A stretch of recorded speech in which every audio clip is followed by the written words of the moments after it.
માતાજી મિત્રો, મારી ચેનલ મમતાની રસોઈમાં તમારું સ્વાગત છે। આજે આપણે ચણાને ફોલવાની રીત જોઈશું। તો આપણે આ રીતે માર્કેટમાંથી ચણા લાવીએ છીએ અને એક એક ચણાને ફોલતા કલાકોનો સમય લાગી જતો હોય છે, પરંતુ આજે આપણે 2 મિનિટમાં તો કિલોથી વધારે પણ ચણા આસાનીથી ફોલી શકીએ તે રીત જોઈશું। તો અત્યારે મેં 1 કિલો જેટલા ચણા લીધા છે। તો આ ચણાને માર્કેટમાંથી લાવ્યા પછી સારી રીતે સાફ કરી લેવાના અને આ રીતે જોઈ લેવાનું, કારણ કે ઘણીવાર ચણાની અંદર ઈયળો આવતી હોય છે। તો કાણાવાળો કોઈ ચણો હોય તો તેને અલગ કરી લેવાનો। તો મેં આ રીતે બધા ચણાને સાફ કરી લીધા છે। અત્યારે મેં ગેસ પર એક મોટી તપેલી રાખી છે અને તપેલીની અંદર 4 ગ્લાસ જેટલું પાણી લીધું છે। તો હવે આ પાણીને આપણે હાઈ ગેસની ફ્લેમ પર સારી રીતે ગરમ કરીશું। 1.5 થી 2 મિનિટ જેટલો સમય થયો અને આપણું પાણી સારી રીતે ગરમ થઈ ગયું છે। તો હવે આપણે જે ચણા લીધા છે તેમાંથી 500 ગ્રામ જેટલા ચણા આપણે આ પાણીની અંદર લઈ લઈશું। તમારે જેટલા ચણા ફોલવાના હોય તે પ્રમાણે તમે ચણાનું પ્રમાણ લઈ શકો છો। હવે આપણે ગેસની ફ્લેમ મીડિયમ કરી દઈશું અને આ ચણાને આ રીતે પાણીમાં 1 મિનિટ માટે ગરમ થવા દઈશું। આપણે ચણાને બફવાના નથી, પણ એનું જે ઉપરનું જે પોતરું હોય છે, જે કડક હોય છે, જે થોડું સોફ્ટ થઈ જાય તે રીતે આપણે આ ચણાને પાણીની અંદર રાખવાના છે। તો આ રીતે ઉપર નીચે કરીશું એટલે બધા ચણા સારી રીતે પલળી જશે। તો આ જ રીતે તમે વટાણા તુવેરને પણ ફોલી શકો છો। તો ખૂબ જ ઓછા સમયમાં ઝડપથી આ પ્રોસેસ કરવાથી આપણા ચણા તુવેર વટાણા સારી રીતે ફોલાઈ જાય છે અને સમય પણ ખૂબ જ ઓછો લાગે છે અને આ ચણા ફોલવામાં જે હાથના નખ ખરાબ થાય છે તે પણ નથી થતા। તો આ રીતે બસ 1 જ મિનિટ માટે આપણે પાણીની અંદર રાખવાના છે। ગેસની ફ્લેમ અત્યારે આપણે મીડિયમ જ રાખી છે।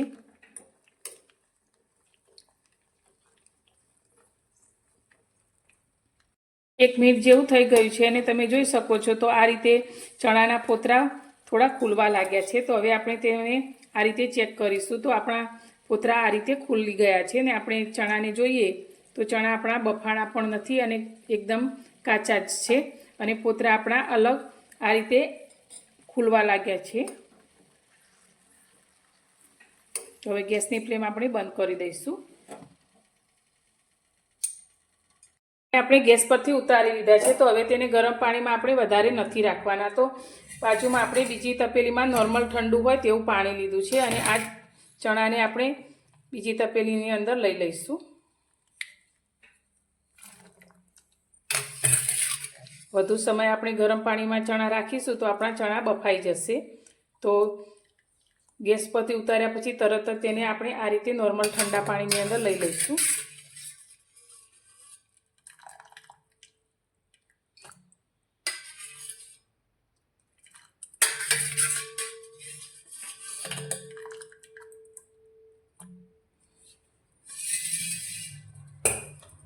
હવે આપણે આ ચણાને આ રીતે હાથથી થોડા મસળીશું, જેથી બધા જ પોતરા અલગ થઈ જશે અને આપણા ચણા ફટાફટ નીકળી જશે। તો તમે જોઈ શકો છો આ રીતે થોડો જ હાથથી મસળવાથી આપણા ચણા અલગ થઈ જાય છે।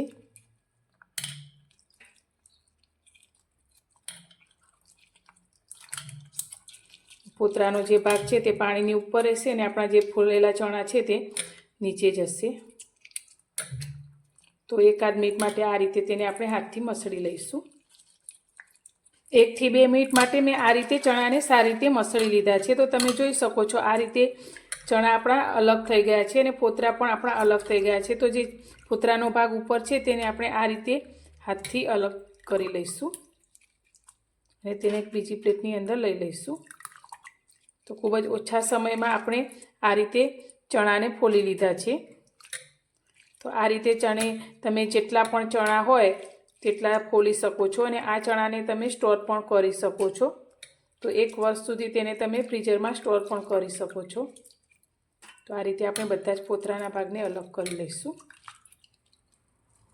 ચણામાંથી આપણે બધા જ પોતરાને અલગ કરી લીધા છે। તો આપણે ચણાને આ રીતે મસળેલા, જેથી આપણું પાણી થોડું લીલું થઈ ગયું છે। તો હવે આપણે એક બીજા વાસણની અંદર ચોખ્ખું પાણી લઈ લઈશું, જે નોર્મલ ઠંડુ હોય તે જ પાણી આપણે લઈશું અને આ ચણાને તેની અંદર લઈ લઈશું।